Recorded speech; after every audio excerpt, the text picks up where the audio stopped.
right, what's going on, you guys? Nick here with Nick Strength and Power. I've got a couple of interesting stories for you guys today. The first story that I've got for you guys today, the Arnold Classic South America competitor list just came out. It's got a lot of people kind of interested because Goodvito's not on the list. Now, this has happened before where guys that we know are doing the show were not on the list the day it came out, and they still ended up being at the show. And I'm assuming that's the case here because Goodvito, in all of his recent posts, has referenced how many weeks out he is and tags the Arnold Classic South America, specifically saying that's what he's doing. And I think clearly, looking at Vito's updates, he's certainly way ahead of the 6-week out mark, which he would be, under 6 weeks now from Pittsburgh, which is the next show that he's doing. So I'm assuming he's still doing the show, even though he's not on the list. Why he's not on the list, I have no idea. I mean, he's made it pretty clear that that's the show he's doing in all of the updates that we've gotten from him. So I don't know why he's not on the list, but it's a very short list, and it is kind of what I thought it was going to be. So you've got Guilherme Abame, Andre Carlau, Marcelo Pedro da Cruz, Catiano Foscarini, Ido Rodriguez, Leandro Perez, who's a guy that we've talked about before as being potentially the biggest threat in this lineup to Goodvito, and David Silva. So essentially this entire lineup, it's Brazilian bodybuilders, with the exception of one from Paraguay. And this is kind of what I expected because going into this show, I hadn't heard anything or seen really anybody talk about doing this show besides Goodvito and Leandro Perez. So, I mean, pretty clearly there's no really big names here. There's no top Olympians here. I don't think any of these guys have ever even been qualified for the Olympia. So assuming that Goodvito is still doing this show, I think he's got a really good shot at getting his Olympia qualification here. Again, I don't know why he's not on the list.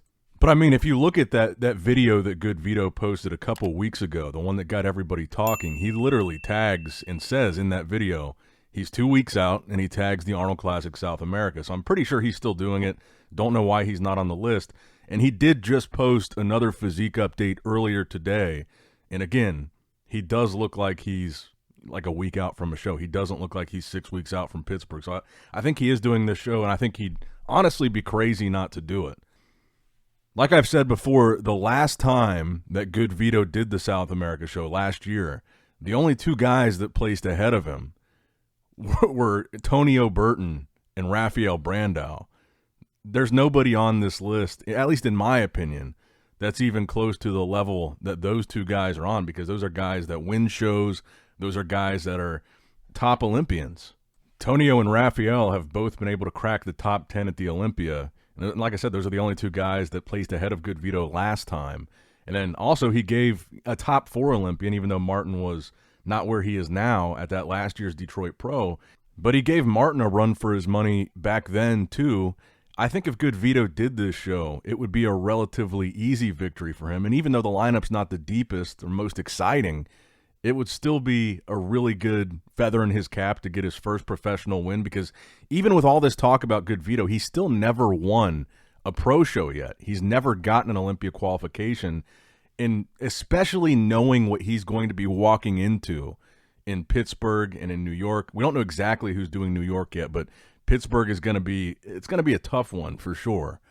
And to say that there's no guarantees in Pittsburgh that he's going to win would be an understatement. So I would think that the best move for him would be to do this show, because he's probably going to win, and he would be going into Pittsburgh already with the Olympia qualification. He'd also have the momentum of technically winning an Arnold Classic title going into that show. Like I said, even though it's not the biggest lineup, it's an Arnold Classic title. And I still think that going into a show against guys like Derek, Martin, Nick, Crizzo, Bonac, having never won a pro show, I feel like it's still tough to make the argument that Goodvito would do well in a lineup like that, because these are guys that have not only won pro shows, these are guys that have won the Olympia, like Derek. These are guys that have won the New York Pro, like Nick.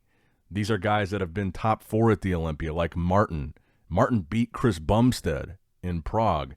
So I feel like the hype and the momentum for Goodvito going into Pittsburgh would be a lot greater if he wins this Arnold Classic Brazil. I still think he's doing it. I think the competitor list probably is just not complete. I mean, he literally said 2 weeks ago he's doing it, and he lives in Brazil. So I can't imagine that he's not, but I guess we'll find out this weekend. It's not going to be, I really don't think it's going to be that exciting of a show if he doesn't do it, but I don't know. Let me know what you guys think in the comments below. Is it just a fluke that his name's not on this list? I still think he's doing it, and I think he's got a really good shot at winning if he does.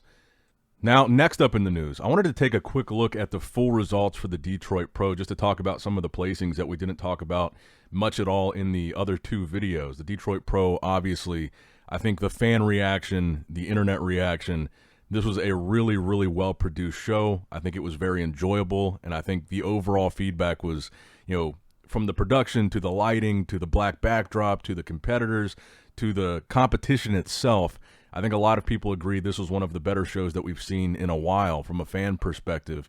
And again, a free live stream is always great.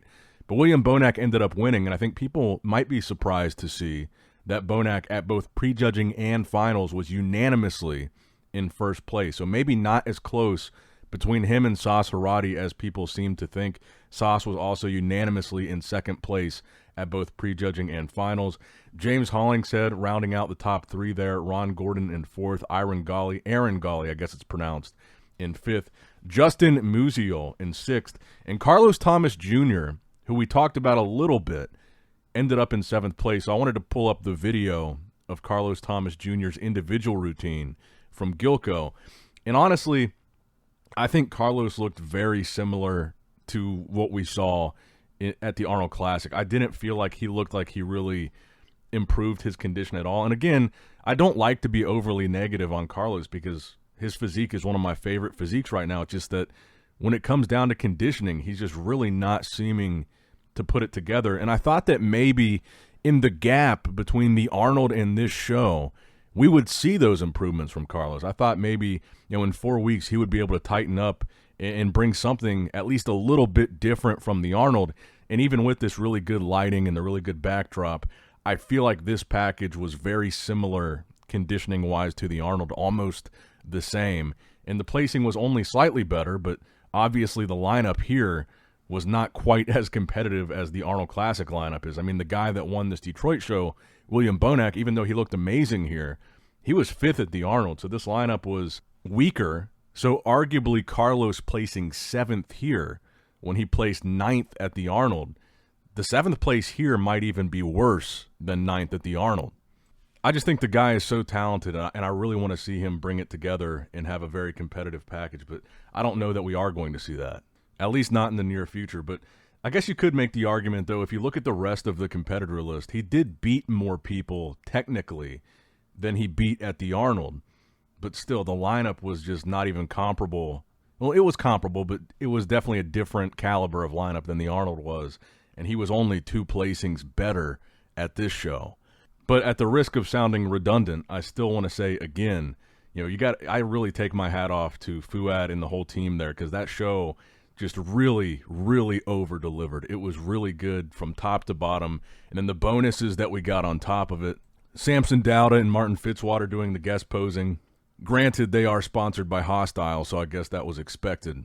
But then the King of Detroit thing with Martin and Matt Grego, I thought that was really cool. Just very, very unique ideas they implemented here. And I hope that this inspires more shows to take a more bold approach to what they're doing. Like, the thing they did with the lighting and the backdrop, that was cool, but it's not like that controversial of a thing. It's not like that, no one else seems to be doing it, but it's not like that crazy of a thing. And that's why I think people get so upset that more shows don't do it, because it's not like a hard thing to do. It's a pretty basic thing to do. But it's not that crazy. But doing something like the Classic Physique winner versus the Men's Open winner, that's a good, unique idea that's kind of pushing the boundaries of what we typically see from a bodybuilding show. And I'd like to see more promoters go in that direction and do something a little bit unique, a little bit bold that's never been done before. But let me know what you guys thought in the comments below, even though for the most part, I generally know what you guys thought about the Detroit show. I think a lot of you guys really enjoyed it. But let me know in the comments below. Now, next up in the news, speaking of Pittsburgh and speaking of Goodvito, one guy that Goodvito is going to have to face is Nick Walker. And Nick Walker posted a couple more physique updates today, also showing his legs this time in a back double bicep pose and a back lat spread pose in posing trunks. Nick Walker, I would say honestly, he has one of my favorite back double biceps. When he's in really good condition and you can see all that detail and his back just pops, it's one of my favorite back doubles in the sport right now. When he's really shredded, it's a gnarly back double. And you can see that here. The back lat spread, in my opinion, a little bit less impressive on Nick. We kind of talked about that when we compared it with Goodvito's back lat spread. But, I mean, he's a little bit under 6 weeks out here. You're seeing a pretty good amount of detail for a guy that's 6 weeks out. I mean, you can see, the separated hamstrings. There's a lot of detail in his back there. He's looking on track. Maybe not as crisp and detailed as I would like him to be. Because I feel like with guys like Bonac and Goodvito, for example, and even guys like Derek, who just did the Arnold Classic, a month ago, they have a little bit of an edge in the sense that they all kind of got their warm-up shows. They're all a little bit ahead of a guy like Nick that hasn't competed in a long time. And it has been a long time since Nick competed because they just competed. They're arguably in better shape than Nick. I mean, Goodvito's about to compete this weekend, hopefully. So he's a little bit ahead conditioning-wise. Bonac just competed. He's going to be a little bit ahead conditioning-wise. Derek just competed still this month. I mean, it's still March. He's going to be a little bit ahead conditioning-wise, especially in the pictures that we see going into the show. And obviously, it's going to be a different story on show day because everybody will hopefully be in, competition condition. But I guess the point that I'm trying to make is it makes updates from somebody like Nick a little bit more underwhelming, having seen so many guys that are going to be at Pittsburgh compete so recently, and having seen their updates recently where they're a lot further along in their prep, and they've been prepping for, a lot longer than Nick in some of these cases, and they're in a lot better shape at this point where even though they just competed, they're still also a little under 6 weeks out. They're all the same gap of time as Nick is, and so it makes it a little bit underwhelming seeing them and seeing Nick. But again, it's because Nick hasn't competed recently and they have, so it's a little bit skewed. But let me know what you guys think in the comments below about Nick Walker's latest physique update. Now, next up in the news, the Fibo Pro will be the next show on the schedule following this weekend's Arnold Classic South America, and recently confirmed for the Fibo Pro and recently posting some really impressive physique updates is Sergio Oliva Jr., another guy that we haven't seen compete in about a year. But he's looking phenomenal in these updates. I don't know what the Fibo lineup is going to look like either. It's kind of similar to the Arnold Classic South America. Up until Sergio announcing that he's doing it, I haven't heard any other big names announce they're doing it, at least up until this point. But it's definitely, looking at this schedule, we're definitely in the full swing. We're back to bodybuilding season for sure. Detroit was a really good way to kick it off. We had a really exciting Arnold earlier this month, but we're getting into that period right now where we're going to have just back-to-back-to-back shows almost every weekend. So we just had Detroit. This weekend we're having the South America show. Next weekend we're going to be having the Fibo show. Then Pittsburgh Pro will be just a couple weeks after that. Well, actually, I guess it's like a full month after that, but we're definitely back in the swing of things. And then right after Pittsburgh, it's back-to-back-to-back. Pittsburgh, New York, Cali, Legion, all of those shows are in May. May is going to be a fun, exciting month. But I'm going to go ahead and wrap up the video there. Just a shorter one today. I hope you guys enjoyed it. Make sure you like the video, subscribe to the channel, click that bell notification icon if you have not already. And as always, I love you guys, appreciate you guys. Nick Strength and Power signing out. All right, guys, don't forget to click that like button and subscribe to this channel if you enjoy the content. Also, check out my Instagram at Nick Strength Power. My Facebook page, which is simply Nick Strength and Power. My secondary YouTube channel, Nick Strength and Vlogs, for vlogs and bonus content that you will not see on this channel. And consider subscribing to my third YouTube channel, Nick Strength and Pokemon, which is all things Pokemon and trading card games, completely unrelated to this channel. So if you're into that, give that one a look. And all links to merchandise and social media will be in the description box below. If you guys want a Nick Strength and Power t-shirt, that will be in the Shopify link below. Have a great day.